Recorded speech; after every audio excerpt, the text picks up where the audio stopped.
Hey, what's up you guys, it's Dorothy and welcome back to my channel. In today's video we're going to go into chapter 10 of Ch10 Can Keep a Secret by Karen and McManus. Things are getting really juicy and good and I'm so excited to keep reading this. This is such a good book already and we are only 92 pages into the book. So let's keep reading to find out what's going to happen at homecoming. This video may contain sensitive topics and foul language. If you do not wish to continue, please click off of the video now. You have been warned. Chapter 10, Ellery, Saturday, September 21st.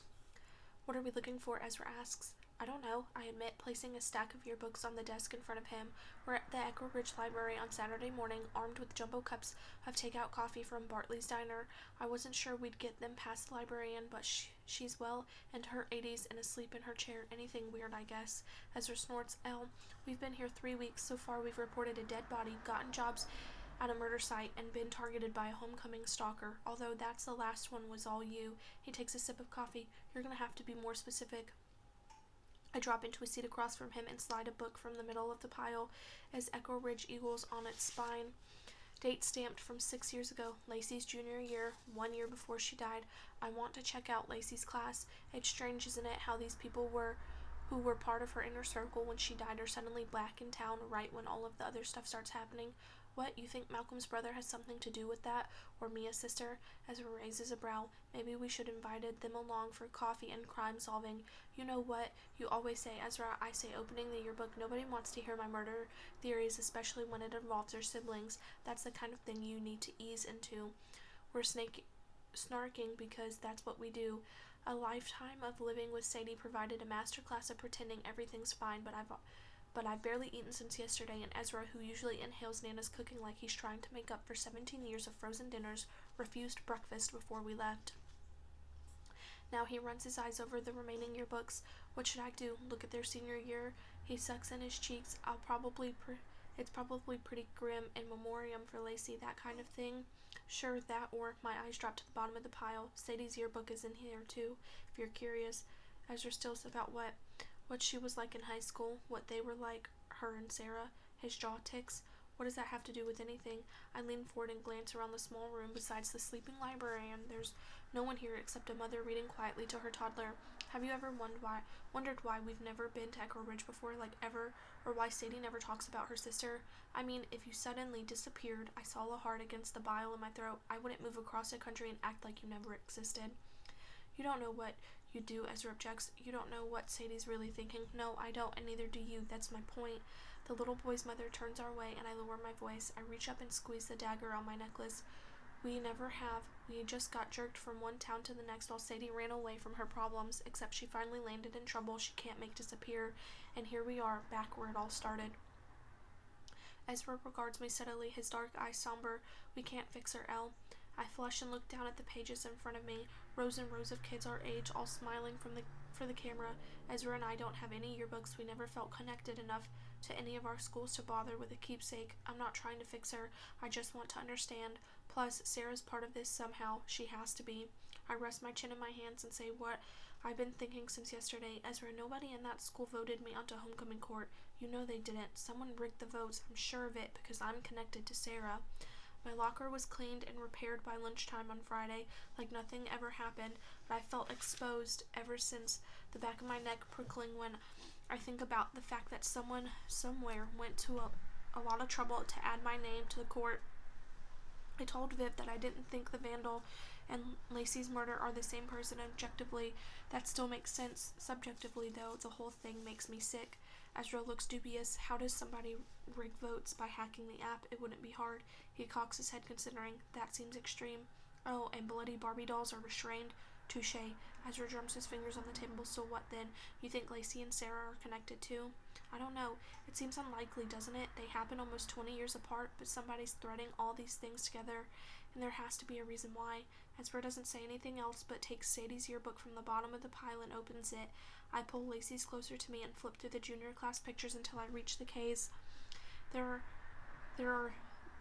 all there, the names I've been hearing since I got to Echo Ridge: Declan Kelly, Lacey Kilduff, and Daisy Kwan. I've seen Lacey before in news stories, but not Daisy. She shares a few features with Mia, but she's much more conventionally pretty, preppy even with a headband holding back her shiny pin-straight hair. Declan Kelly reminds me of Malcolm on steroids. He's almost aggressively handsome with piercing, dark, fringed eyes and a cleft in his chin. All three of them look like the kind of teenagers you'd find on a CW show, too beautiful to be real. The R section is a lot less glam. Officer Ryan Rodriguez's high school junior self is an unfortunate combination of prominent Adam's apple acne and bad haircut. He's improved since then, though, so good for him. I turn the yearbook around to show Ezra. He's our neighbor. Ezra glances at Officer Rodriguez's photo without much interest. Nana mentioned him this morning. She's got some cardboard boxes she wants us to bring over. She says he sold the house, or he's going to sell the house. Anyway, he's packing stuff up. I straighten in my chair. He's leaving town. He shrugs. She didn't say that, just that the house was too big for one person. Now that his dad's dead, maybe he's getting an apartment nearby or something. I turn the yearbook back toward me and flip the page. The club and candid photo section comes after class pictures. Lacey was part of almost everything: soccer, tennis, student council, and choir, to name just a few. Declan mostly played football, it looks like, and was good enough quarterback. At the team won a state championship that year. The last photo in the junior section of the entire class posing in front of Echo Ridge's lake during their year-end picnic. I pick Lacey out right away. She's dead center laughing, her hair blowing in the wind. Declan's behind her with his arms wrapped around her waist, his head tucked into her shoulder. Daisy stands beside them looking startled as though she wasn't ready for the shot. And on the far edge of the group is gangly Ryan Rodriguez standing stiffly apart from everyone else. It's not his awkward pose that catches my eye, though. The camera caught him staring straight at Lacey with an expression of such intense longing that he almost looks angry. He probably had a crush, Sadie said. Lacey was a beauty. I studied the three faces: Declan, Daisy, and Ryan. One who never left until now, maybe, and two who returned. Malcolm doesn't know where Declan is staying, but Mia's mentioned more than once that her sister is back in her old room. What had Mia said about Daisy during Thursday's assembly again? Always a bridesmaid, never a bride. Ezra spins a yearbook he's been studying around so that it's facing me and slides it across the table. Is that what you wanted to see? A girl with a cloud of curly dark hair at the top of the page, her smile so bright it's almost blinding. My mother, 23 years ago, except the name under the picture reads Sarah Cochran. I blink at it a couple of times in my mind. Sarah's always been the serious, almost somber twin. I don't recognize this version. I flip to the previous page and see Sadie's picture at the bottom. It's identical, right down to the head tilt and the smile. The only difference is the color of their sweaters. The pictures were taken their senior year, probably in September. A few weeks later, shortly after Sadie was crowned homecoming queen, Sarah was gone. I close the book as a wave of exhaustion hits me. I don't know, I admit, stretching and turning toward a row of tiny windows on the far wall that sends squares of sunlight across the hardwood floor. When do we have to be at work again? Ezra glances at his phone. In about an hour. Should we stop by Mia's and see if she's working today? She's not, Ezra says. Should we stop by Mia's and see if she's working today? I repeat. Ezra blinks in confusion, then shakes his head like he's just waking up. Oh, sorry, are you suggesting conscience mission? I wouldn't mind meeting the mysterious Daisy, I tell him. Roger that, Ezra says. He gestures to the stack of yearbooks between us. Are you going to check any of these out? No, I'm just, hang on. I pull out my phone and snap a few photos of the yearbook pictures we've just been looking at. Ezra watches me with a bemused expression. What are you going to do with those, he asks. Documenting our research, I say. I don't know if this morning will turn out to be worth anything, but at least it feels productive. When I finish, we each take an armful of yearbooks and return them to the reference section. I throw our empty coffee cups into a recycling bin, which makes a much louder noise than I expected. The sleeping librarian startles and blinks at us with watery, unfocused eyes as we pass her desk.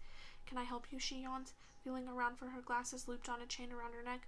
No thanks, all set, I say, nudging Ezra to walk faster so we can exit before she recognizes us, and we have to spend 15 minutes making polite conversation about California. We push through the library's front door into bright sunshine and descend wide steps to the sidewalk. Ezra and I walk home from school with Mia a couple of days ago, and she's only a block from the library.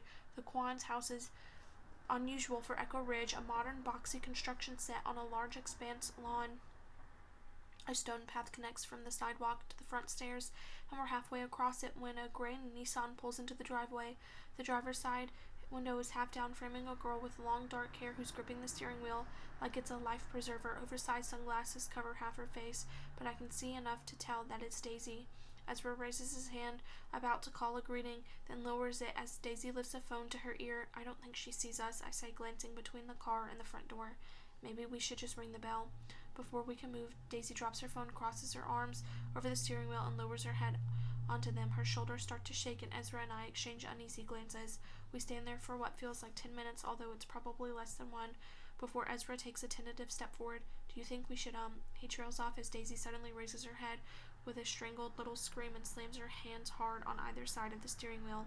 She whips off her sunglasses and runs her hands over her eyes like she's trying to erase any trace of tears, then shoves the glasses back on. She throws the car into reverse and starts to back up, stopping when she looks out the window and catches sight of us. Ezra offers a sheepish half wave of someone who knows he just accidentally observed a private moment. Daisy's only indication that she sees him is to roll up her window before she backs out of the driveway and leaves in the direction she came from. Well, you wanted to meet the mysterious Daisy, Ezra says, watching her taillights disappear around a bend. There she goes. That is the end of this chapter. I hope that you guys enjoyed it. So, yeah.